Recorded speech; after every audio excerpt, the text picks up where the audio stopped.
내 아내여, 당신이 보여준 사랑과 은혜는 죽을 때까지 내 마음속에서 지워지지 않을 것이야. 당신의 피는 이 유선에게 흐르고 있어.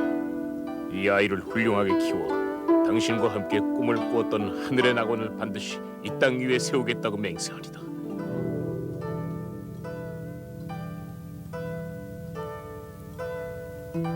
여호와, 이제 편안하게 잠을 자도록 하시오.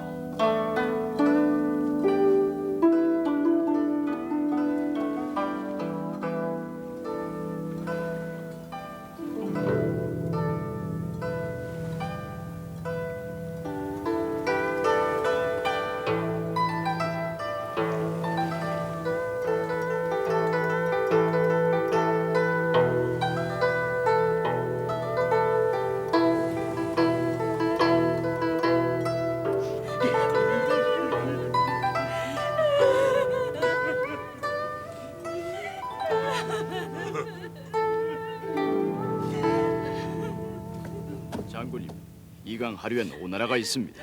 절 사자로 오나라에 보내주십시오. 오나라에? 조조군 100만을 이 성 하나로 막는다는 건 불가능합니다. 오와 동맹 관계를 맺고 조조와 오나라, 남북의 이 두 대국이 서로 싸우게 만드는 것입니다. 만약 조조가 패한다면 형조 한나라를 우리가 다시 빼앗을 수 있습니다. 만일 오나라가 패한다면 그 틈을 타 강남 땅에 새로운 나라를 일으키는 것입니다. 어느 누가 이기든 세계로 나누어진 천하의 하나는 우리 손에 떨어지게 돼 있습니다. 글쎄요, 하늘과 땅을 뒤흔들 그 거대한 음모가 성공할 것 같습니까? 성공합니다. 자, 저걸 보십시오.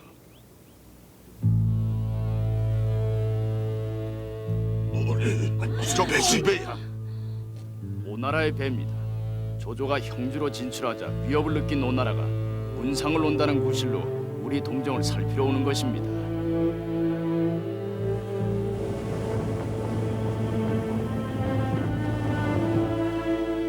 제가 저 배를 타고 오해 건너가 저들을 설득해 조조와 싸우도록 할 테니까 허락해 주십시오.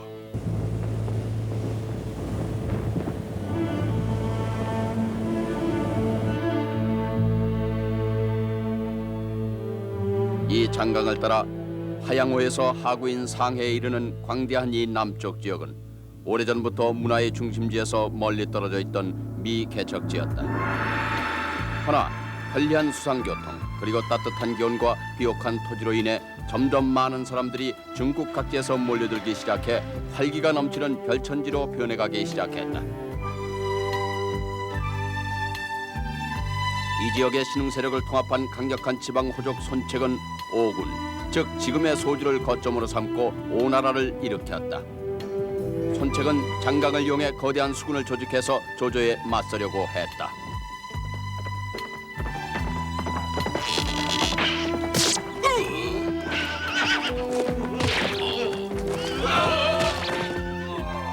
허나 손책은 뜻을 펴기도 전에 죽고 국왕의 자리는 18살인 그의 동생 손곤에게 돌아갔다. 손곤은 각지에서 학자와 장수들을 불러 모아 국력을 키우는 데 힘을 썼다. 또 병선 7,000척을 건조해 장강을 제압하고 마침내 지금은 조조와 함께 중국 전체를 남북으로 나누어 지배하는 거대한 강대국을 만들기에 이르렀던 것이다. 허나 이 오나라는 지금 나라의 운명을 좌우하는 중대한 갈림길에 서 있었다. 조조가 직접 써서 보낸 이 편지에는 하구성을 중심으로 세력을 키우는 유비 현덕을 토벌하기 위함이니 우리와 동맹을 맺자고 제안하고 있어.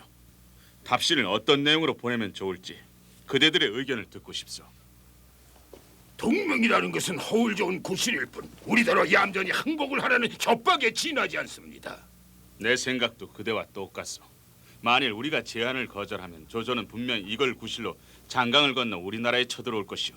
조조 앞에 무릎을 꿇고 신하의 예를 올릴 것인지 아니면 모든 것을 다 동원해 조조와 한판 결전을 벌일 것인지 길은 둘 중에 하나밖에 없어.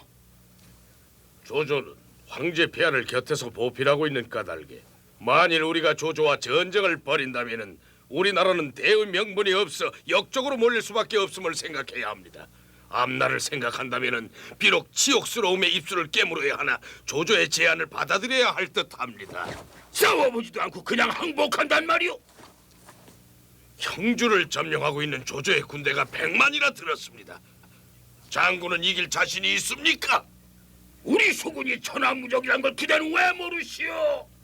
조조군에도 병선으로 진을 펼치면은 300리에 이를 만큼 병선이 많다는 걸 아시오? 또 우리가 전쟁을 치러가면서 유비 현덕을 막아줘야 할 이유가 없지 않습니까? 유비를 위해서가 아니요, 우리나라의 명예를 지키기 위한 싸움이란 말이오. 아니 무슨 말씀을 그렇게 하십니까? 아니요, 싸워야 하오. 방금 하구의 유비에게 조문을 갔던 노숙이 돌아왔습니다. 신 명령을 받들고 하구를 돌아보고 왔습니다. 노숙, 조조에게 항복을 해야 할지 싸워야 할지 중신들의 의견이 갈려 있어. 유비군대의 실정을 보고 돌아온 그대 의견을 말해 주시오. 항복하자는 중신들은 모두 자기 혼자만 목숨을 건져보겠다는 비겁한 사람들입니다. 이걸 생각해 보십시오. 만약 우리가 조조에게 항복을 하고 모든 땅을 조조에게 내줄 때 우리 신하들 중 더러는 쫓겨날지도 모르겠습니다만 많은 신하들은 자리를 보존할 것입니다. 하지만 장군님의 몸을 의지할 것은 어디에도 없습니다. 기껏해야 심부름꾼 몇 명이 딸린 마차를 타고 낯선 타국을 전전하며 억울의 땅을 치며 일생을 폐인처럼 지내셔야 할 것입니다. 장군님의 앞날은 조금도 생각해주지 않고서 항복하자는 말만 하는 사람의 말을 들어서는 절대로 안 됩니다. 그대는 조조와 맞서 싸워 우리가 이길 수 있다는 겁니까? 설명을 한번 해보죠. 제가 말씀드리는 것보다 형주에서 복령이라고 일컬어지는 유비군대의 군사 제갈공명에게 직접 듣는 게 어떨런지요? 어이, 제갈공명? 아니, 그런 대학자가 여기에? 그런 대학자가? 저는 유비 현덕공의 군사 제갈공명이고 문상을 와주신 데 대한 답례를 드릴 겸해서 찾아왔습니다. 그대의 높은 명성은 들어서 알고 있어. 그럼 군사께서는 아까 그 문제를 어떻게 생각하십니까? 그럼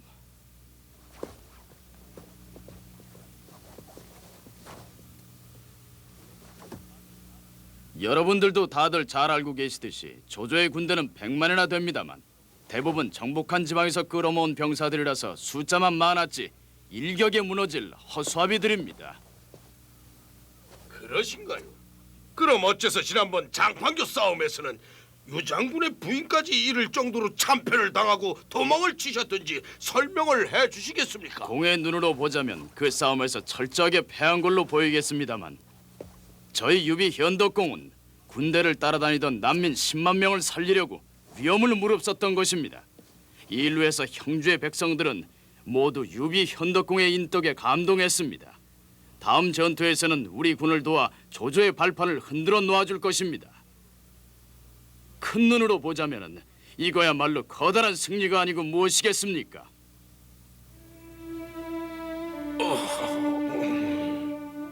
군사의 말을 듣고 있으니 유비 장군은 아주 오래전에 조조를 물리치고 천하를 제패하고도 남을 것인데 지금은 하구에 있는 조그마한 성 하나밖에 가진 게 없는데 이건 무슨 까닭이요?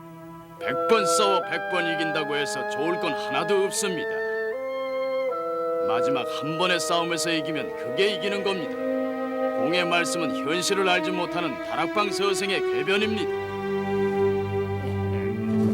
이런저런 말을 많이 하시지만 결국 군사가 원하는 것은 우리나라를 조조와 싸우게 만들어 공들에게 닥친 급한 불부터 꺼보자는 속셈이지 않소. 솔직하게 인정을 하시오. 그따위 어린애 같은 생각을 가지고 중신의 자리에 앉아있다니 부끄러운 줄 아시오. 우리 군대가 장강을 등지고 조조군과 싸워 이겼을 때를 한번 생각해 보시오. 조조는 이 나라가 뒤에서 도와줬다고 생각할 것입니다. 그렇다면 다음번엔 조조는 대군을 일으켜 먼저 이 나라부터 공격할 것입니다.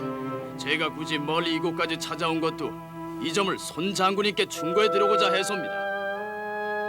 공의 철부지 같은 생각으로는 나라를 망하게 하고 말 거요.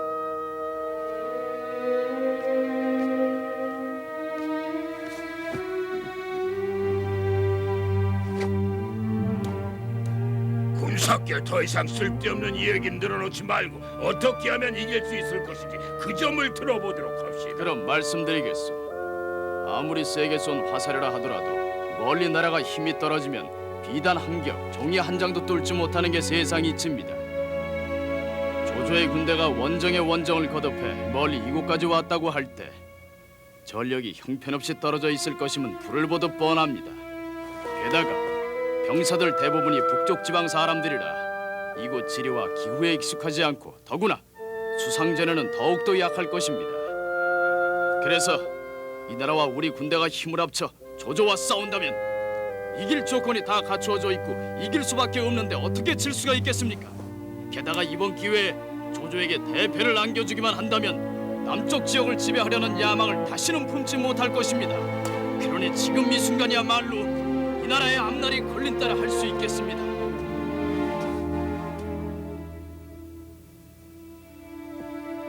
군사, 공의 이야기를 듣고 나니 눈앞에서 안개가 걷히는 듯하오. 하지만 전쟁을 할 것인지 말 것인지 그걸 결정하기 전에 우리 군을 총지휘하는 주요 대도독의 의견도 들어봐야 하오. 공이 직접 대도독을 만나 이야기를 나눠보도록 하오. 알겠습니다.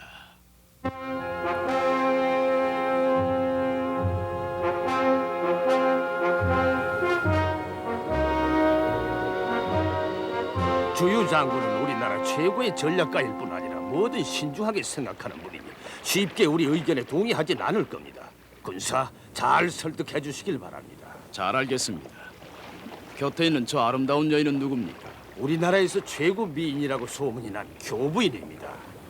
저 여인이? 그러면 주유 장군님은 애처가시겠군요. 싸움을 하느냐 항복을 하느냐 대장군께서는 장군의 의견을 들어본 다음에 결정하겠다고 하셨습니다. 군사 전략가로 소문이 자자한 제갈공명 군사고시어서는 분분하던 의견을 잠재우고 싸워야 한다는 쪽으로 의견을 돌려놓았다고 들었습니다만 나는 반대입니다. 조조에게 손을 들고 즉시 동맹을 맺어 유비군을 친다. 이게 내 생각이요. 장군께서는 부끄러운 줄도 모르시오. 앉아서 나라를 팔아먹자는 말씀입니까? 조조는 천자를 모시고 있습니다. 조조에게 항복하는 것이 아니라 천자의 황명을 따르는 것이라는 명분을 내세우면은 조조가 우리를 함부로 대하지는 못할 것입니다. 어디 그뿐입니까? 유비를 쳐서 실력을 보이면 조조도 겁을 먹고 형주를 우리에게 내주고 군대를 돌려 물러갈 수도 있습니다. 조조와 유비 둘 중에 누가 싸워서 이기기 쉬운 상대인지만 생각한다면 쉽지가 않습니다. 군사 뭐라고 말 좀 해보시오. 과연 장군은 훌륭한 전략가십니다. 정말 좋은 지적을 하셨습니다. 이치를 따지자면 맞는 말씀입니다. 항복을 하는 게 나라를 지키기 위해서는 가장 빠르고 손쉬운 방법이고 말고요. 군사 대장군 앞에서 하던 이야기와 말이 틀리질 않소. 아닙니다. 그렇게 생각할 수도 있으니까요. 나라를 팔아먹느냐, 주군이 치욕을 참아야 하느냐 이런 거창한 얘기를 할 것도 없이 조조와 아주 쉽게 손을 잡는 방법이 있습니다. 쉽게 손을 잡아요? 한 명씩 한 명씩 작은 배에다 태워 조조가 있는 곳으로 들여보내주면 조조는 아주 기뻐하면서 손을 내밀 것입니다. 아니 도대체 누구를 한 명씩 보낸다는 겁니까? 조조는 일찍이 업의 수도인 동아부근에 동작대를 세우고 이후에 자기가 할 일을 시로 적어 사람들이 볼 수 있게 내걸었다고 들었습니다. 하나는 사해를 병정해 황제의 자리에 오르는 것이고 또 하나는 교부인을 자기 여자로 만들어 늙어서 즐거움을 마음껏 누리고 싶다고 한 것입니다. 조조는 이름난 호색가로 특히 이 강남 땅에 절세 미녀들이 많다는 소문을 듣고 교부인을 탐하고 있나 봅니다. 그렇다면은 당연히 조조는 절세 미녀라는 교부인을 찾을 것이니 교부인을 배에 태워 조조에게 뇌물로 바치면은 유비고 뭐고 돌아보지도 않고 깃발을 감아들고 장강을 거슬러 올라가 버릴 것입니다. 닥치시오. 교부인이라는 그 여자는 나의 아내요. 몰랐습니다, 장군. 전 다만 조조가 뭘 원하는지만 말씀드렸을 뿐입니다. 이놈 조조, 내 가만두지 않겠다. 결단을 내리세요.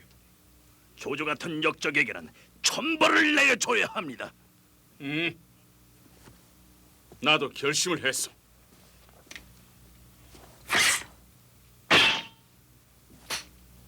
장군, 이 칼을 들고 즉시 전군 출동 명령을 내리시오. 이기고 오겠습니다. 이렇게 해서 오는 조조의 군대와 일전을 벌이게 됐다. 이놈의 선관 후회할 것이다. 조조도 즉시 모든 병사를 이끌고 장강을 거슬러 내려왔다. 양쪽의 군대는 적벽의 호서지대를 끼고서 수위가 높아지길 기다리며 대치했다.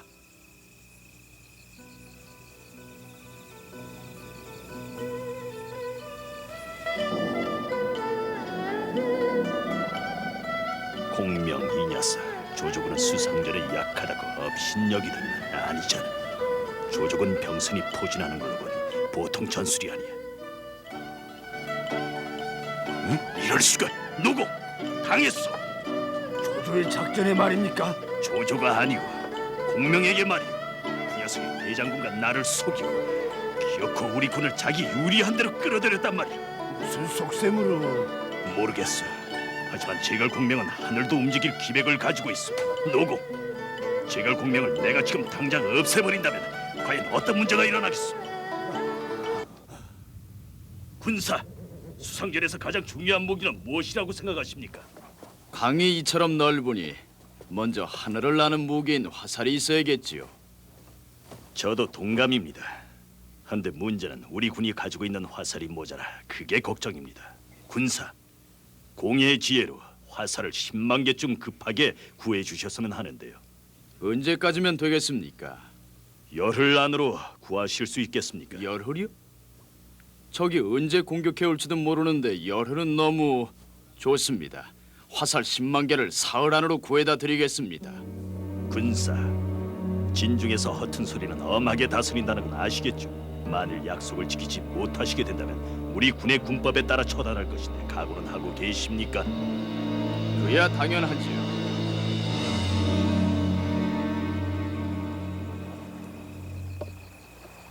누구냐? 누가? 양아, 나다. 형이다. 형님, 자 안으로요. 양아, 형님, 내가 오나라의 관리로 나아가려고 장강 나루토에서 너와 헤어진 게 벌써 얼마나 됐느냐? 13년입니다. 지금도 그때의 그 슬픔은 잊지 않고 있습니다. 얘들아, 몸 건강히 잘 지내야 한다. 어머니도요. 엄마! 형!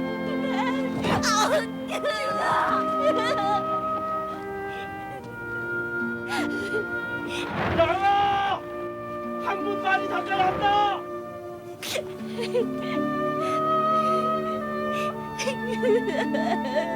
그때 나한테 약속했던 대로 넌 훌륭한 학자가 되어줬고 너 같은 동생을 둬서 난 정말 자랑스럽다. 네가 유비 장군의 사자로 이곳에 왔다는 말을 듣고는 금방이라도 달려와 보고 싶었다마는 보다시피 비록 말단의 관리지만 송건 대장군님 밑에서 일을 하고 있는 처지라 사람들이 쓸데없이 의심을 할까봐 널 만나는 걸 미뤄왔다. 형님의 마음 씀씀이에 감사할 뿐입니다. 양아, 내가 오늘 널 만나러 온 건 알고 있습니다. 대도독인 주유가 날 죽일 음모를 꾸미고 있다는 걸 알려주려고 오신 거 아닙니까? 알고 있었구나. 사흘 안으로 화살 10만 개를 구해오지 않으면은 가차없이 군법의 회부에 내 목을 베어버릴 건가 봅니다. 양아, 네가 살아날 수 있는 길은 하나뿐이다.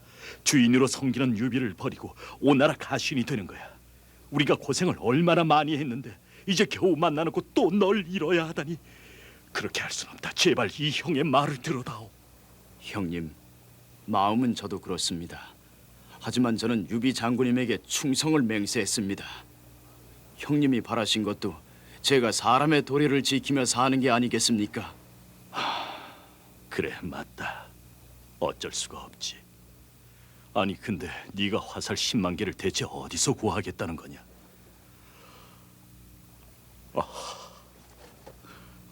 내가 도울 수 있는 게 있으면 말해다오. 그러겠습니다. 먼저 작은 배 20척과 배 탈 병사 각 30명, 그리고 배는 푸른 장막으로 들이우고 배에는 집단을 1000단씩 실어주시기만 하면 됩니다. 작은 배에 집단을 실어? 그걸로 뭘 어떻게 화살을 만들겠다는 건지. 그런 말은 하지 않았습니다. 제갈공 말대로 오나라 신하가 된다고만 하면 될 텐데 오늘이 약속한 마지막 날인데 어쩔 셈인지. 날이 슬슬 저무는군. 공명은 뭘 하고 있나? 아까하고 마찬가지로 배 안에서 무언가 생각을 하고 있습니다. 아무리 생각해도 화살 10만 개를 한꺼번에 만들어낼 재주는 없을 거야. 쥐새끼처럼 몰래 도망갈 궁리나 하겠지. 엄중하게 감시해라. 날이 밝는 대로 목을 쳐야 할 죄수니까. 카카, 공명이 난류 쪽으로 배를 몰고 갑니다. 배를 몰아?